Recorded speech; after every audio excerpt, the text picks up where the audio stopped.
മുടികൊഴിച്ചിലിന് common ആയിട്ട് use ചെയ്യുന്നൊരു മെഡിസിനാണ് minoxidil.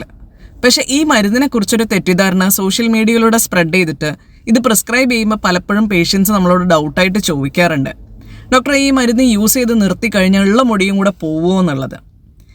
ഇതിൻ്റെ റിയാലിറ്റി എന്താണെന്നുള്ളത് എക്സ്പ്ലെയിൻ ചെയ്യാൻ വേണ്ടി ഞാൻ സിമ്പിളായിട്ടുള്ളൊരു എക്സാമ്പിൾ പറയാം. നമ്മളിപ്പോൾ ഒരു ചെടി വളർത്തുമെന്ന് വെച്ചോളൂ. അതിങ്ങനെ വളർന്നു വരുമ്പോൾ വെള്ളവും വളവും ഒക്കെ കൊടുക്കുന്നു. നന്നായിട്ട് വളർന്നു വരുന്ന സമയത്തേക്ക് നമ്മൾ വെള്ളം കൊടുക്കുന്നത് നിർത്തുന്നു, വളം കൊടുക്കുന്നത് നിർത്തുന്നു. എന്താ സംഭവിക്കുക? വളർന്നു വന്നിരുന്ന ചെടി മുരടിച്ചു പോകും. ഇതേപോലെ തന്നെയാണ് മിനോക്സിഡിലിൻ്റെ കാര്യം. മിനോക്സിഡിൽ യൂസ് ചെയ്തിട്ട് മുടി അത്യാവശ്യം ഒന്ന് ഗ്രോ ചെയ്ത് വരുന്ന സമയത്തേക്ക് നമ്മളത് യൂസ് ചെയ്യുന്നത് നിർത്തിക്കഴിഞ്ഞാൽ മിനോക്സിഡിൽ കാരണം വളർന്നു വന്നിരുന്ന മുടി അങ്ങ് കൊഴിഞ്ഞു പോകും. അല്ലാതെ ഒറിജിനലി ഉണ്ടായിരുന്ന മുടീനെ അത് യാതൊന്നും സംഭവിക്കുകയൊന്നുമില്ല. പക്ഷേ ആ യൂസ് ചെയ്ത് നിർത്തുമ്പോൾ ഉണ്ടാകുന്ന കൊഴിച്ചിൽ കാരണം നമ്മൾ വിചാരിക്കും അത് യൂസ് ചെയ്തത് കൊണ്ടാണ് ആ മുടി കൊഴിച്ചിലുണ്ടാവുന്നത്. ബേസിക്കലി അതിൻ്റെ സപ്പോർട്ട് വിഡ്രോ ചെയ്യുന്ന സമയത്ത് അത് കാരണം വളർന്നിരുന്ന മുടി കൊഴിഞ്ഞു പോകും, അത്രയേ ഉള്ളൂ. അല്ലാതെ ഇത് യൂസ് ചെയ്യുന്നതുകൊണ്ടായിട്ട് യാതൊരുവിധ എക്സ്ട്രാ കൊഴിച്ചിലും മിനോക്സിഡിൽ കാരണം ഉണ്ടാവുന്നില്ല.